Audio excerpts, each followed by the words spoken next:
Choosing the wrong lender can cost you thousands, delay your closing, and even kill your transaction completely. And the truth is, most buyers don't realize they picked the wrong lender until it's too late. After 30 years in the mortgage industry, I've seen just about everything, from smooth closings to transactions that completely fall apart. The right lender can not only save you money, but a lot of heartache as well. Today, I'm going to share with you 7 things you should consider when choosing a lender. We recently had a buyer that was referred to us, and when talking with this buyer, he had already gone through the pre-approval process with one of the big banks, and he wanted to purchase a particular price point, and that bank told him that he could not. And he was very frustrated and was just like, you know what, forget it. I'm not going to buy because I can't find anything in the price point that the bank told him he could qualify for. His real estate agent just recommended, hey, just reach out to the KellyZitlowGroup, have a conversation, see if that is the same feedback you're getting. And it's a good thing that she did. After talking with him, we realized that he was putting a large chunk of money down, and there was a large debt that he had that was impacting his debt to income ratio. So the strategy was simple. It was really just to reframe. Instead of putting all that money down on the house, let's back that up, take some of that intended down payment and pay off that very large debt that was impacting his ability to buy at the price point that he wanted. And with just that simple shift, he was able to buy the house that he wanted, still put a great down payment down, but eliminate that other debt, and that was the win.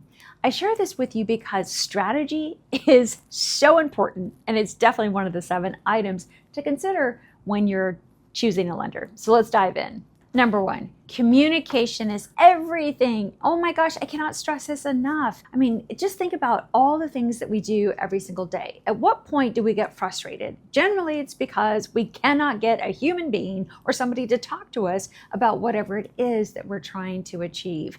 Communication in this situation, when you're going through the home buying process, there are so many moving pieces. So ensuring that you have a lender that is communicative in the way that you want to be communicated with is absolutely necessary to set you up for success as you move through the home buying process.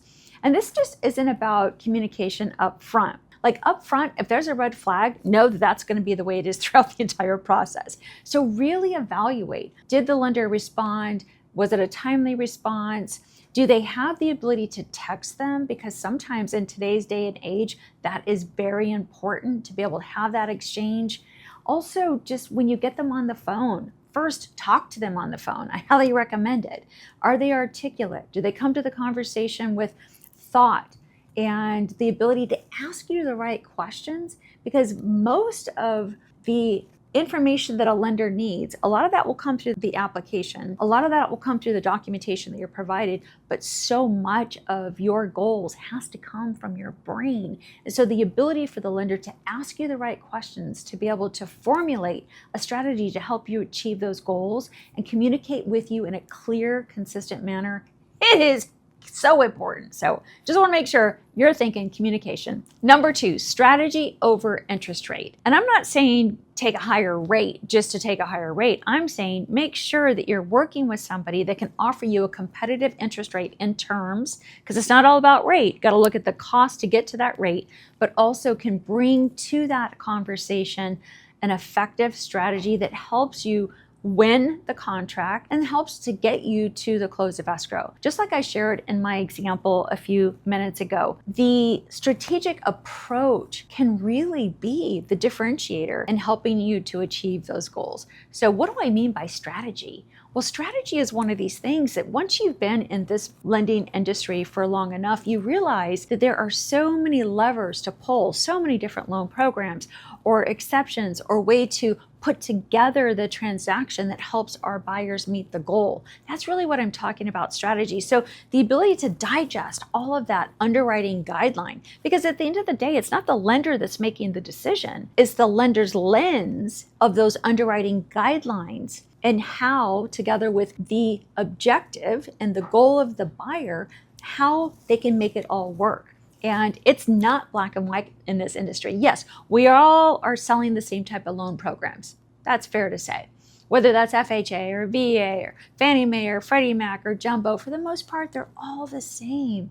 But the strategy that decides which of those programs works based on that buyer's particulars is so, so, so important. Number 3, experience and problem solving. This kind of leads back into strategy in the sense that, look, things are going to happen. I promise you. Sometimes it's in your control, sometimes it's not in your control. But when you're going through such a major investment and purchase, you've got a seller, you have the seller's agent, you have your own real estate agent, you've got a lender, you have your personal life, you've got the title company. There's all these moving pieces to the home buying process. And naturally, there's going to be things that come up. So when they do, you want to be sure that you have a lender, because the lender is really a big part of just bringing it all together, of problem solving. It's not just a matter of hit a barrier and throw up your hands and be like, well, it's out of my court. No, that's not what great lenders do. Great lenders are part of the solution. And so approaching that lender conversation initially and being able to evaluate, do I think this person can actually problem solve if we do run into barriers? Big piece of this, as well as experience. I mean, it's like anything. The more you do something, the better you get. So the more at-bats you have in the MLB, the more seasoned you are, the more pitches that you can stare down. Same thing when it comes to the home lending space. Experience matters in this space because simply those that have experience have more at-bats and have seen more scenarios and have provided more solutions. And so that's just a real key when you consider which lender to use. Also, pre-approval. Oh my gosh. Okay, let's talk about this one because I don't know what's going on out there. But there's a trend, and the trend is with some of these bigger national lenders, they're advising people not to submit their documentation until they find a home. Why in the world they are saying this, I don't know, because it just doesn't make sense. The devil is in the details. I'm telling you, when it comes to the supporting documentation that you provide to a lender, that would be pay stubs, your asset statements, if you're divorced, if you're paying child support, alimony, all of that stuff will go into the review process. And in most cases, people forget or they don't quite know what they make. They know what that annual number looks like, but that's not how lenders approach the income calculation. It really is going to be based on the W-2s and your pay stubs.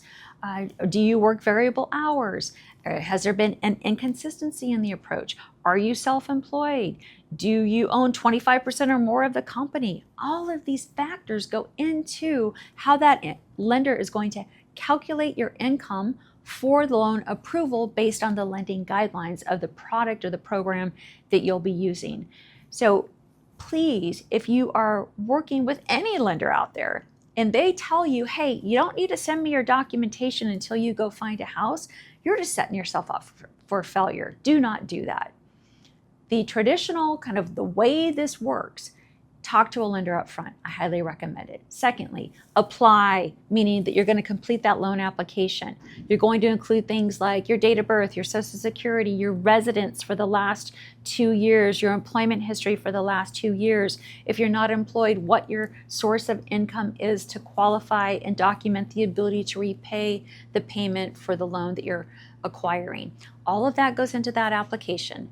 Once that is submitted, the lender is going to pull your credit. Then there's probably going to be other questions that come up. At that point, remember, they're making a decision for your pre-qualification based on what you submitted in that application.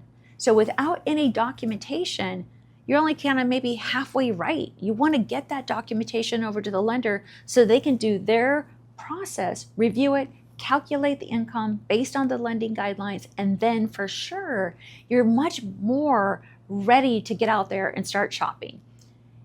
You never want to go through all of the emotional excitement of, okay, I'm pre-qualified, I'm so excited to buy a house. You go out, you tour 15 houses, whatever that is, you find one, you submit an offer, it gets accepted, now you open escrow, now the machine is moving. And then, oh, by the way, you submit your documentation and the lender says, sorry, you can't qualify for this house, or you can't qualify in general. Just avoid that. Get the documentation to the lender up front. Do not wait until you're under contract to do that. Reputation. This isn't just about the institution. I highly recommend that when you are referred to a loan officer or referred to a lender, go and vet them. What do other people say about them? This gives you the insight into the experience that others have already received. And again, it's not just about the institution. So if your real estate agent is referring you, or your brother or your sister or your friend, they're referring you to so-and-so lender, go ahead and Google that lender. Go see what the reviews are, because that will give you insight. You know, today we all use it, right? If we're going to go to a new restaurant, we're going to go Google it. We're going to read the reviews. This is no different. Reputation matters in the decision-making process of what lender to choose. And education and transparency. This is near and dear to my heart. This is why I do this. And oh, by the way, if you're liking this information, please subscribe to the channel. It really does give me encouragement and helps me understand kind of what people want and need. This whole journey for me started when I was teaching education classes to both real estate agents as well as people that wanted to purchase a home. I have a passion for it. So that ability to articulate all of the moving pieces that go into the home buying process, that passion to serve, that passion to just break down the barriers and do it in a clear way, it's just part of who I am and part of who the Kelly Zitlow Group is. So education is just important because we want to ensure that people are empowered as they go through this process. We don't want you to get to the finish line and get yourself in over your skis and maybe into a payment or a loan that you don't understand or you can't pay the payment on going forward. It really comes down to how does it work? What questions should you be asking? Being able to get answers to those questions clearly when you have the questions. That's really important piece of this. And transparency, you know, I think they go hand in hand. Again, I said that this is not a black and white process. There are just so many turns and it's like a puzzle, honestly. So just being able to ask questions and get the feedback that you need to make a qualified decision is so important for buyers that are going through this process. Or if you own a home and you're going to be refinancing, it's important, but less important because you've already been through this process once. But if you're a first-time home buyer and this is brand new to you, this information that I'm sharing now will help you choose a lender. And lastly, support after closing. The Kelly Zitlow Group was built on relationships. That's what we do. And so as we're serving you during the process, it's not just about a transaction. It's not just about getting you to the finish line. It's about building that relationship because we know life is going to happen, whether that's a growing family or whether at some point you are downsizing or maybe you're getting married or maybe you're getting a divorce. There's all kinds of things that happen in one's life, and being able to have that lender that knows your story, that you know, that you trust, that you can have conversation with after you've closed on that mortgage is helpful with regard to just life and knowing that you've got that person that you can call and that team that knows you. It really is helpful when choosing a lender. So this is not a transaction for a lot of lenders. There are some great lenders across the country that do approach it just like the Kelly Zitlow Group and I do, which is, you know, relationships and serving people long after just that loan closes. So I'd be asking lenders as you're going through this interview process, some of these questions, and ask questions that might lead to some of these categories that I've provided. That was going to give you the insight and some direction that you might want as you choose a lender.